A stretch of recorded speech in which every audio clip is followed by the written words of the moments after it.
ओम श्री गुरु चरण कमलेभ्यो नमः। मित्रों, आज हम आपको दशम भाव के बारे में बताना चाहते हैं। पूर्व की तरह पेन और पेपर ले लें, जिससे कि आपको दी गई जानकारी नोट करने में आसानी हो और आप कुछ चीजों को नोट करके उन्हें ध्यान कर लें, जिससे फलित करने में आपको मदद हो। आज दशम भाव के बारे में हम जानेंगे। दशम भाव को हाउस ऑफ कर्मा या कर्म स्थान या प्रोफेशन का स्थान कहा जाता है। इसके लॉर्ड को, इसके स्वामी को कर्मेश कहते हैं और काल पुरुष की कुंडली में ये शनि के स्वामित्व में माना जाता है। सत्कर्म, दुष्कर्म, मान सम्मान, प्रतिष्ठा, आपके बॉस से आपके संबंध, आपके मकान मालिक से आपके संबंध, ये सब इसी स्थान से जाने जाते हैं। यह एक केंद्र स्थान है और केंद्र स्थान हमेशा शुभ होता है। आप जॉब करेंगे या बिजनेस करेंगे, ये तो हम छठे या सातवें भाव से देखेंगे, लेकिन जॉब कौन सा करेंगे, किस तरह का प्रोफेशन होगा हमारा, ये हम दशम भाव से देखेंगे। दिशा हमारे कार्य की क्या होगी, हम किस दिशा में कार्य करेंगे, करियर से संबंधित सारी बातें, जीविका से संबंधित सारी बातें इसी भाव से देखी जाती हैं। कर्म का रिजल्ट क्या होगा, हम जो भी कर्म करेंगे उसका रिजल्ट क्या होगा, हम फेमस होंगे कि इनफेमस होंगे, हमारा नाम होगा, यश होगा, कीर्ति होगी, ये सारी चीजें हम इसी भाव से देखेंगे।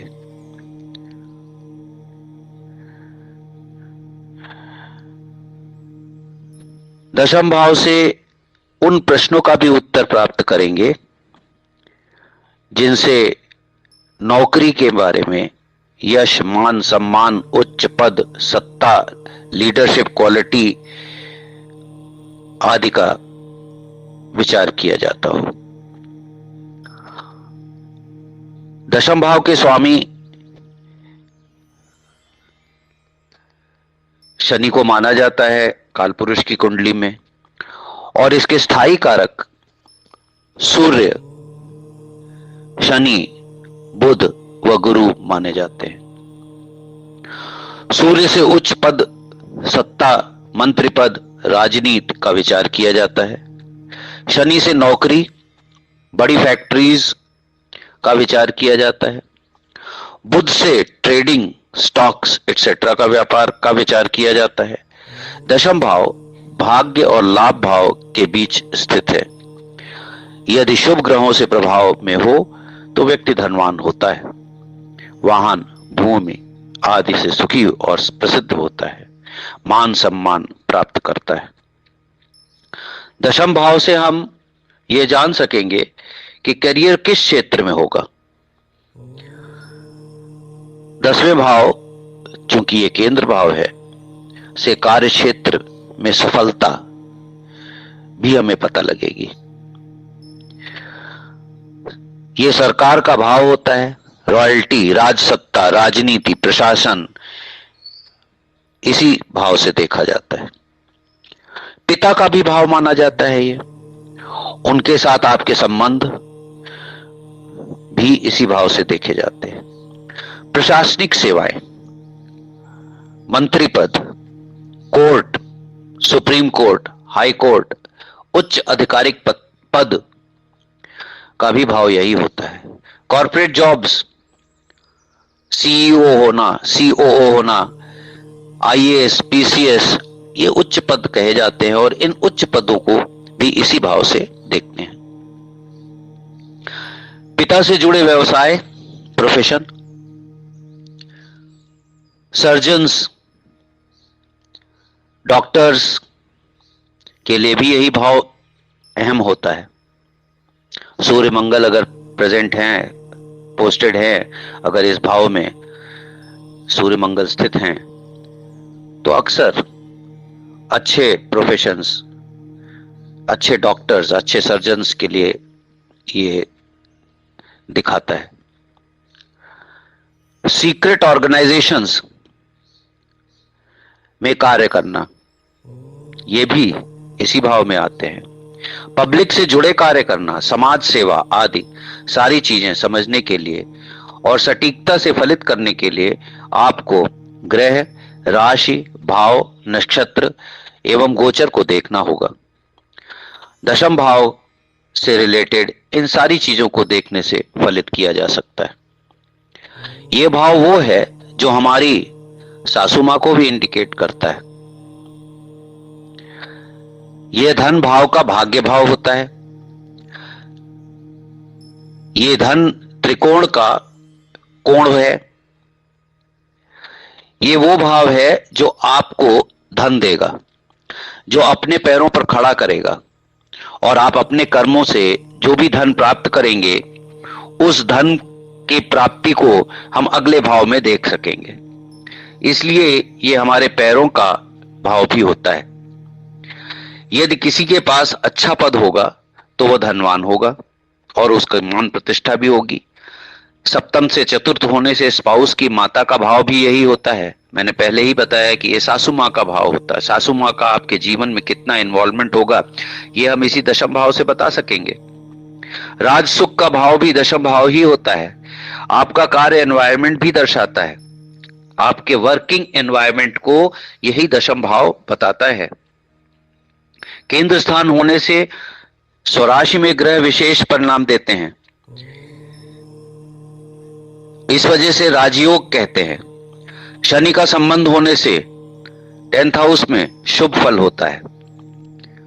यदि मंगल 10th हाउस में स्थित हो तो लोग आर्मी में, पुलिस में आदि में नौकरी कर सकते हैं। शुक्र के बैठने से लग्जरी, फाइनेंस आदि में कर्म क्षेत्र होता है। पत्नी भी नौकरी शुदा हो सकती है, सेम वर्क क्षेत्र में हो सकती है। बुध बैंकर का काम कराता है। चंद्र एक्सपोर्ट इंपोर्ट खाने पीने का कार्य कराता है। सूर्य दशम हाउस में हो तो दिग्बली होता है, गवर्नमेंट का कारक होता है, गवर्नमेंट जॉब होती है। सूर्य दशम भाव में गवर्नमेंट, स्टेटस, पॉलिटिक्स, इन चीजों का द्योतक है।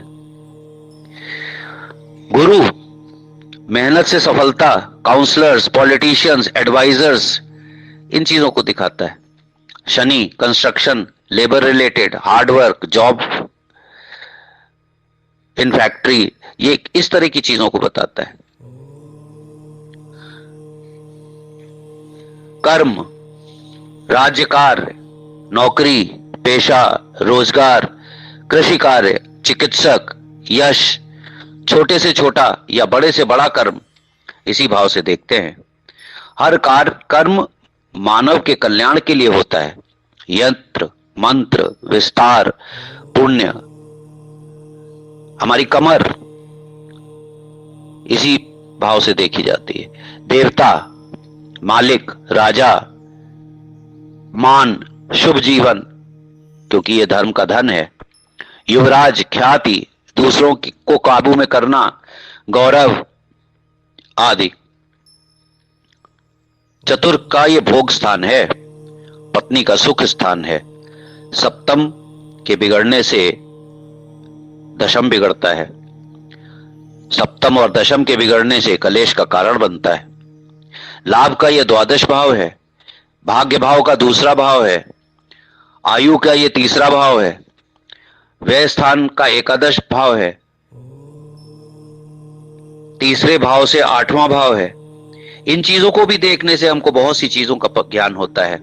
खर्चा करने से गेन होगा कि लॉस होगा, छोटे भाई की आयु क्या होगी, आयु का तीसरा भाव होगा तो हमारी आयु क्या होगी, कर्म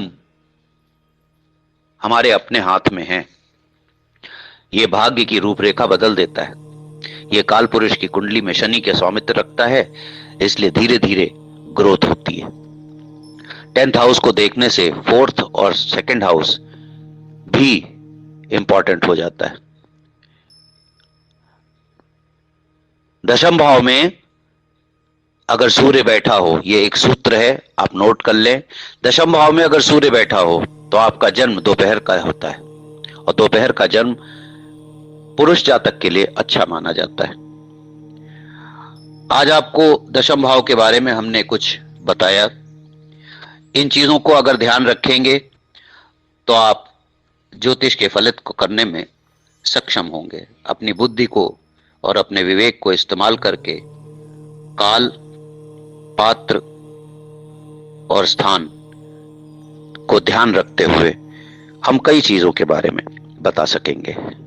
आज के लिए धन्यवाद।